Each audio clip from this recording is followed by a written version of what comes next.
Seperti firman Allah Subhanahu wa taala, in akramakum indallahi atqakum.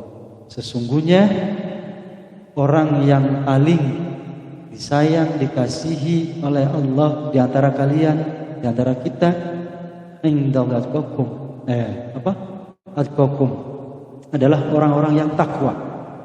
Orang yang dikasihi oleh Allah, orang yang disayang oleh Allah itu bukan yang banyak duitnya, yang punya jabatan tinggi, tidak yang berilmu tinggi, tidak yang pangkatnya tinggi, tidak. Tapi yang disayang oleh Allah adalah orang yang paling takwa. Karena orang punya jabatan belum tentu dia beriman, bertakwa. Orang punya ilmu belum tentu bisa dia mengamalkannya. Faham bahwa itu salah, paham bahwa itu dilarang. Tetapi kadang-kadang larangan itu pun dijalani. Ini berat. Takwa ini paling berat. Hanya kalau orang bisa bertakwa dengan sesungguhnya, disayang sekali Allah.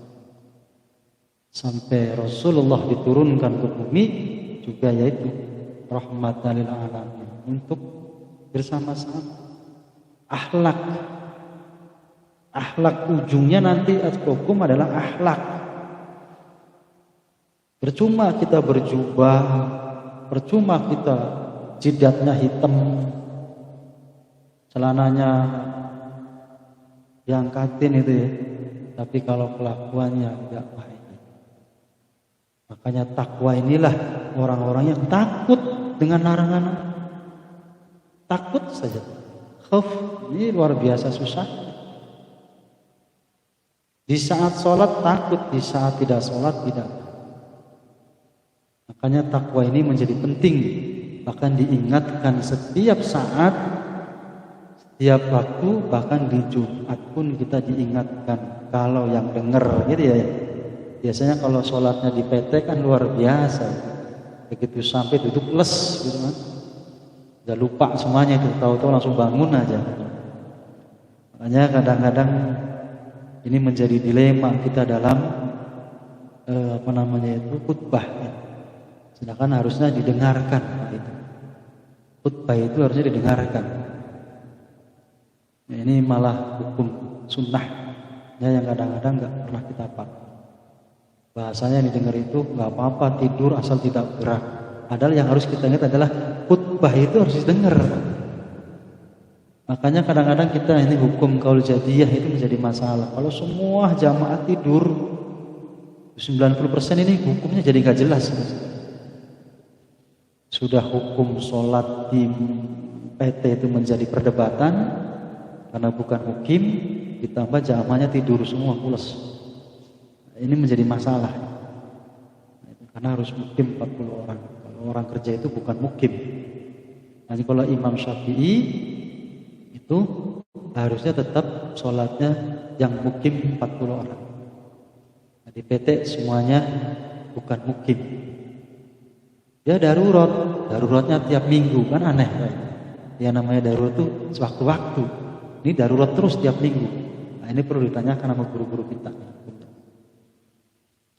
Seperti yang disampaikan hadis Sa'id bin Khudri bahwa datang seorang laki-laki kepada Nabi dan bertanya, ya Nabi Allah, soni ya Rasulullah, nasihatilah saya. Ini bertanya ini sahabat kepada Nabi, alaika bitaqallahu fa innahu jima'a kulla khair wa alaika bil jihadi fa innahu ruhbaniyatil muslim wa alaika bi dzikrillahi fa ana nur. Yang disebut dengan takwa, nasihatilah diri kami ya Rasulullah. Takwa itu seperti apa? Takwa itu adalah bittaqallah, takwa kepada Allah. Nilai yang pertama. Orang yang baik, orang yang sempurna di hadapan Allah adalah bittaqallah, orang yang takwa. Fa innahu jima'a kulla khair. Kenapa takwa? Karena sesungguhnya karena semuanya kebaikan itu dikumpulkan dengan takwa itu.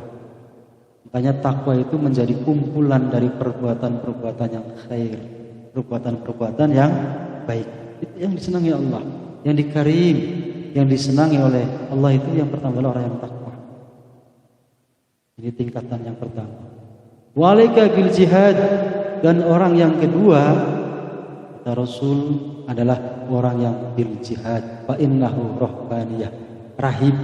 Kalau orang Israel menyebut ulama mereka dengan rahib. Rahib itu apa? Rahbaniyah itu apa?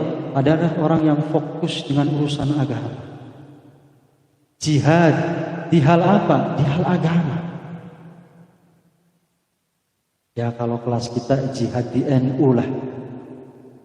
Kita hadir di NU karena di situ ada ruhbaniyah. Di sana ada wasiah ulama, di sana ada agama yang harus kita perjuangkan. Jadi yang pertama orang yang takwa, yang kedua adalah orang yang jihad berjuang. Di mana? Di ruhbaniyah, di hal urusan agama. Itu yang disenangi Allah. Bukan orang yang kaya raya. Kalau nggak dikasihkan rezekinya ke jalur Allah, ya terhina. Kalau kita berjihadnya di maksiat, ya terhinakan. Justru kita lah yang berjihad di jalan Allah, walaupun kelasnya kita hanya mengekor gandulan sarungnya kiai, yang mudah-mudahan kita termasuk orang yang disukai Allah. Kalau takwa berat, kita masih jauh lah dari takwa. Karena kadang-kadang kita jalanin perintah Allah, kadang-kadang kita jalanin juga larangan Allah.